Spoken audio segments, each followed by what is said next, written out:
10 millimeter versus 357 Magnum and revolvers. And what I have today is some Underwood ammunition, and this should be a pretty interesting test because I selected bullet weights and velocities that are very similar. I did have some other ammo laying around that was a little bit different variants of weights, but I went with the 155 grain Underwood jacketed hollow point versus the 158 grain 357 Magnum. Now, ideally, I should have went with maybe a 125 grain 357 Magnum to do a comparison to, but I couldn't resist the fact that both of these are rated at 1,500 feet per second.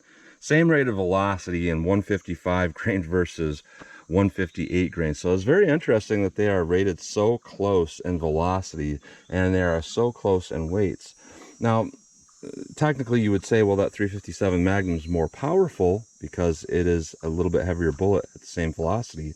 That being said, in the past, whenever I've tested Underwood, I never get rated velocity in this revolver. By the way, this is my 4-inch Smith & Wesson 686. Our 10 millimeter, we might actually lose less velocity than its rating. So I'm going to test that through my 4-inch model 610, Smith & Wesson 610. So we might actually have a 10 millimeter that's a little more powerful than that 357 Magnum, but I don't exactly know. So I am interested to see what kind of velocities we get and what kind of performance we get. So I'm going to go through the chronograph, see what kind of velocity and accuracy we get at the same time. Then I'm going to do my 10% clear ballistic test, see what we get. So I'm going to go into plain clear ballistics to see what the best potential of those cartridges are. You know, just plain clear ballistics, no denim in the way to clog a hollow point or anything like that. We'll see how they do. Then I'm going to do more of our real world simulation where I have 4 layers of denim on this first 3-inch piece that's going to represent our pectoral muscle. After that, we're going to have a 1/4-inch medium density fiberboard to represent hitting ribs or sternum into the gel. That'll be more of our real world simulation. And then I am going to shoot up my steel targets to see how these two compare for controllability and recoil and all of that. So let's get started with this test. All right, first up we have our 357 Magnum that uses the 158 grain Hornady XTP bullet. We're rated at 1,500 feet per second. Let's see what I actually get in my Smith & Wesson 686 here. 1276, wow.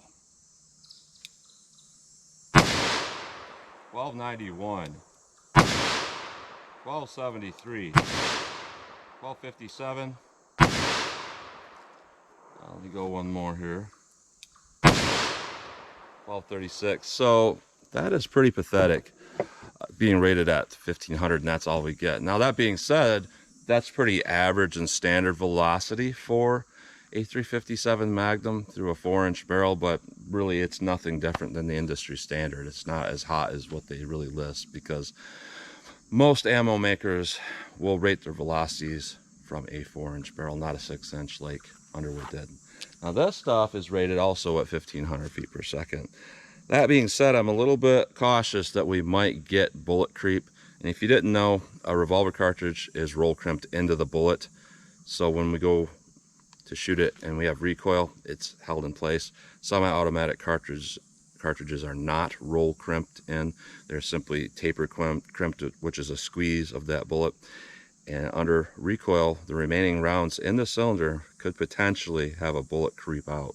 So I'm going to check for that. So I did put some black marker around my last shot here. And we'll fire a few rounds and see how these do. So these are rated at 1,500 feet per second. Let's see what we get here. No read. Huh. I think these are both shooting a little bit to the right. So I'm going to aim to the left a little bit. 1432, wow. For some reason, these are just having an awful time getting reads. There may be a little bit of bullet creep, but it's definitely not significant. Let me grab a couple more rounds and get a couple more readings here. This ammo is so hot, I think it's just wanting to shoot and, you know, off to the right a little bit for me. So let me try to get a couple more reads here. 1374. 1421. So not particularly consistent, but I don't have to run the numbers to tell you that this is significantly more powerful than that 357 Magnum.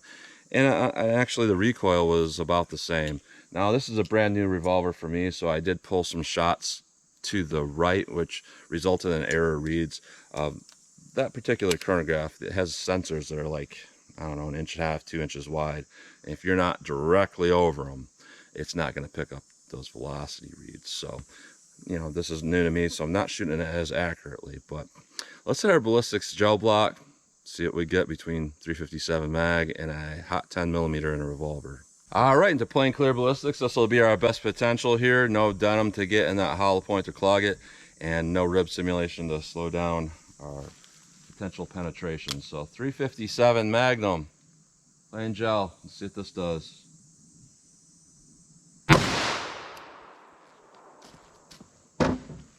All right. Now this has less sectional density, so we shouldn't penetrate as far. 10mm. See what this does. Let's go take a look.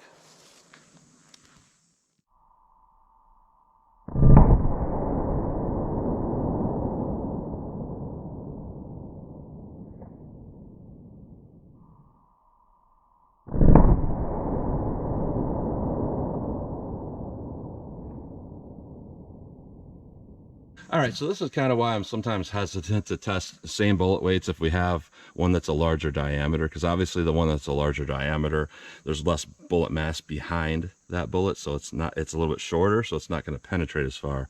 You know, you can think of the 357 Magnum essentially as being sharper, I guess would be a good way to say it. So you have less diameter, but you know, the same bullet mass. So you got a good amount of momentum behind it. But both of these actually did pretty fantastic here, but kind of what I would have expected with a lighter, not a lighter bullet, but less sectional density, 10mm on top. We are going to dump some more energy versus the 357 mag on the bottom right there.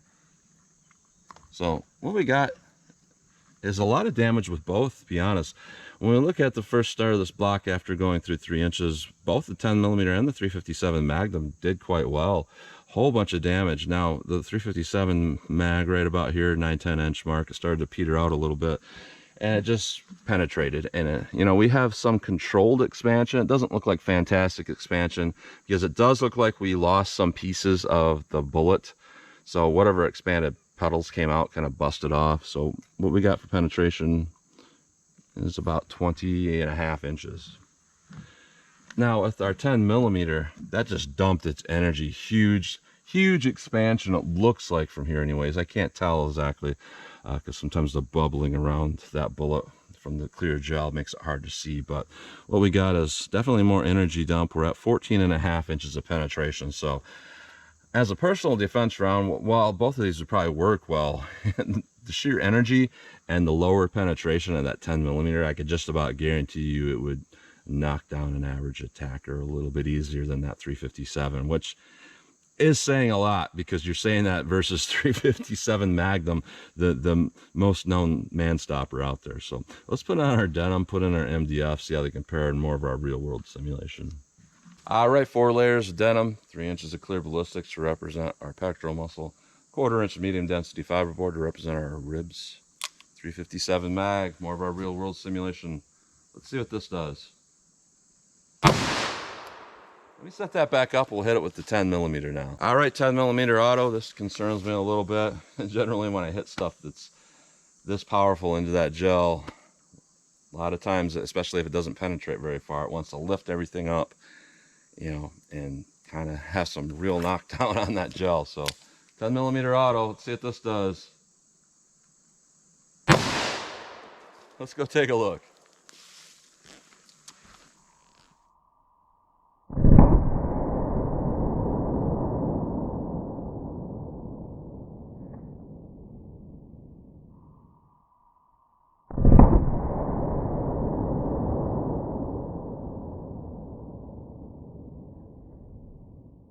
All right, typically I like to show the MDF and show how much expansion we have through the first 3 inches. I can say that the 357 Magnum did have full expansion going through this. We had one of these bigger holes is where our 357 was. Our 10mm though, it destroyed this, so I can't really show the expanded hole where it's at because nothing's really lining up. I'm missing some of this. But yeah, judging from that did a lot more than just poke an expanded hole through there. and it did dump its energy right away. So our 357 Magnum, very interesting. We have some controlled expansion, and the damage looks pretty good. It looks about the same as the 10 millimeter, to be honest. And we got a good penetration of about 22 inches. Now, it is a little bit of over penetration, but it's not significant. It's not like significantly over penetrating. Our 10 millimeter auto, on the other hand, this is very interesting. Less penetration through MDF. We got a penetration before that bullet rolled back of about 13 3/4 inches of penetration. I know camera parallax makes it look like sometimes I got my finger further back, but yeah, 13 3/4 inches is our maximum penetration on that. So looking at this, both times the 10 millimeter, you know, being as fast as it is and being kind of light for caliber, it dumped its energy really quickly and did a lot of damage. Our 357 Magnum is more of a controlled expansion because we have a little bit higher sectional density. So again, that's why I am hesitant to test the same bullet weights, because really, if you want to scale something down or up, you know, if you want to scale down that 155 grain 10 millimeter, you're going to be more like a 125 grain 357.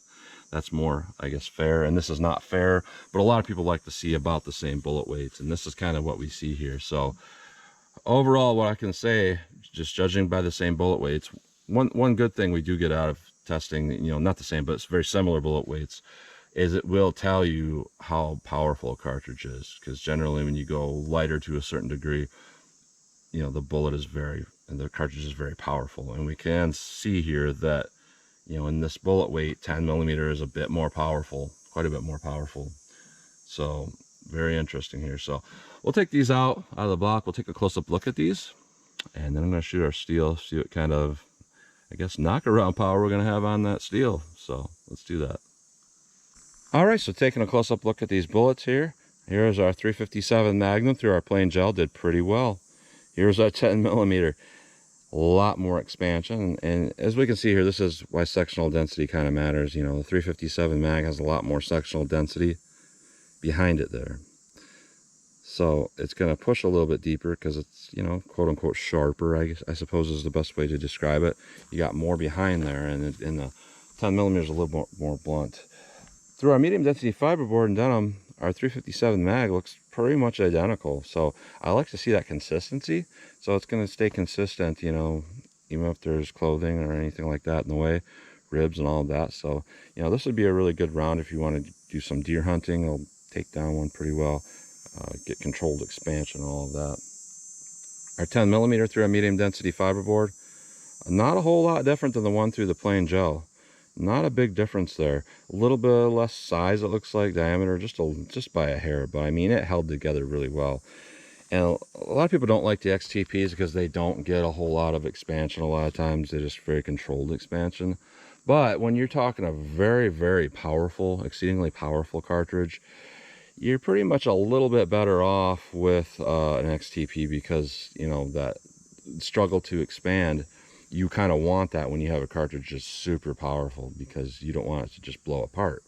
So the XTP makes a great bullet for something like a 10 millimeter. So that's a close-up look at those bullets. Both did pretty well. All right, so I decided to just come right back to 75 yards. You know, I could shoot up close range and, you know, see how the follow-up shots are. But honestly, both of these had about the same felt recoil to me, despite the 10 millimeter being more powerful. And part of that has to do with the way 357 Mag is loaded. You know, when you go real hot with it, there's a little more powder and it's not as efficient. So you pretty much get the same recoil as the 10 millimeter, but less efficiently. So I want to see just from 75 yards how these things shoot for me. So 357 Magnum Underwood. See what I can do with this. I'll try to go slow and make hits.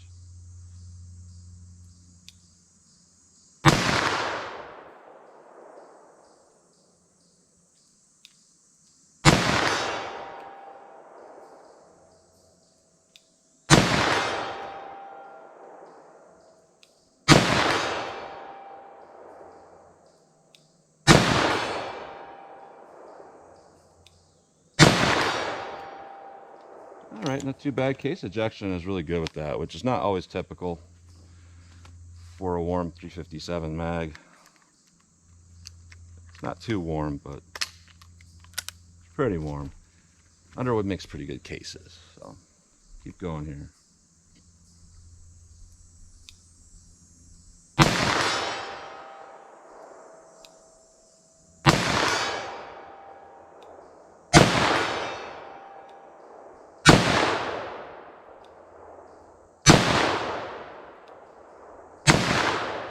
Huh. I don't know what happened with those last 3 shots because I kept the same point of aim that I had when I was making all those hits. So I don't know what happened there. 10 millimeter. This is where I've been struggling. I tried a few rounds from this distance, and it's not particularly easy. Sometimes the bullets want to shift around kind of weird. Let me go single action with this because it's a new revolver. I'm not really sure where to hold with this. Alright, that one went a little bit right. That hits a lot harder.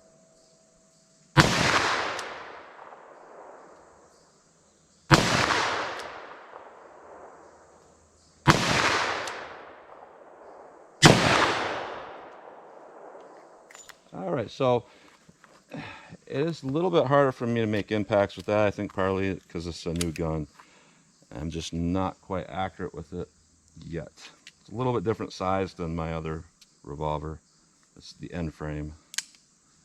Let me try to relax. Try to just hold center mass by making more hits.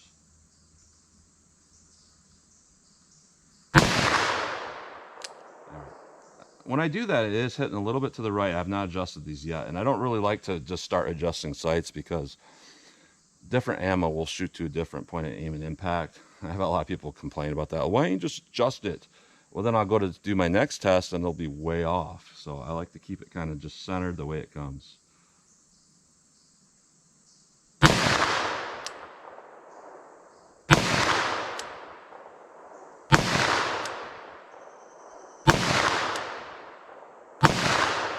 So I just threw those because I just felt like I was not going to be able to find where those were hitting.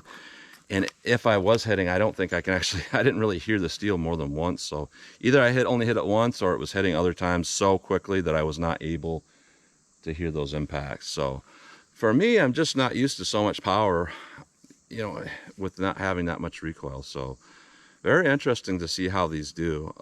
You know, this is one of those things. A lot of people like to generalize cartridges and be like, 10 millimeters good at this and 357 is good at this. And what they don't realize is that, you know, pretty much every caliber is good at everything if you get the right bullet weight. You know, a lot of people say, well, 10 millimeters is better than 357 mag on bare. But then they're talking about 220 grain hard cast, but then they're running a hollow point in the 357, and it's like, why are you not running a 180 grain hard cast in the 357? That's just as good as, you know, a lot of other cartridges in 10 millimeter and 44 and whatnot. But, you know, so I don't like to generalize cartridges too much here. But what I am going to say here, at least for like just having a 155, 158 grain hollow point, our 10 millimeters dumping more energy. You know, people always talk about the legendary stopping power of the 357 Magnum, which I don't doubt it. What I'm seeing here is the 10 millimeters doing that, but it's exceeding it a little bit. And I don't want to, you know, I've knocked the 10 millimeter in the past, and partly the reason why I do it is because not just because I had malfunctions in my conversion Glock, but I've witnessed a lot of other videos where people are shooting Glock 20s or shooting the new M&Ps or shooting whatever it might be, and it's like, even with good running pistols, an average person that's not gripping that thing to death, they're getting malfunctions like every third shot. And then the excuse is, well, you know, you weren't holding it tight enough, so it was you and it's not the gun. And the thing that's going in my head is that people are going to use these guns for bear defense in Alaska, and I've heard stories of malfunctioning 10 millimeters when a bear was charging. I've heard multiple times. My thinking is, the person that's saying, well, you need to grip it to death like this, and if you're not, you're going to get a malfunction. That person that's gripping it to death on the range is not going to be gripping it to death when they're on the ground, surprised, maybe just rolled down a hill and broke their arm, and they're holding their 10 millimeter pistol like this, injured. Okay, so that's why I always knocked the 10 millimeter in the past, not the cartridge, but the platform. I always thought a 44 or 357 made more sense. But the cartridge itself, when you put it in a more reliable platform like a revolver, it is one heck of a cartridge. So I just wanted to clear that up. I don't hate the 10 millimeter. I was never knocking it. I was kind of knocking the guys that were saying that it's better all the time versus 357 because of capacity, but they were failing to say that, you know, a lot of people have malfunctions in them, especially in the moment when they need it. So I just want to clear that up. So looking at these though, very surprised at how powerful that 10 millimeter is. Extremely powerful 10 millimeter. A lot of people were complaining, you know, HST and all that stuff, that's pretty weak. They've really, you know, downloaded it over the years. Well, Underwood didn't, and it did pretty well. And our 357 mag is no slouch either. It did average for a 357 mag. So that's what you get today. So as always, comment, share, and like, and thanks for watching.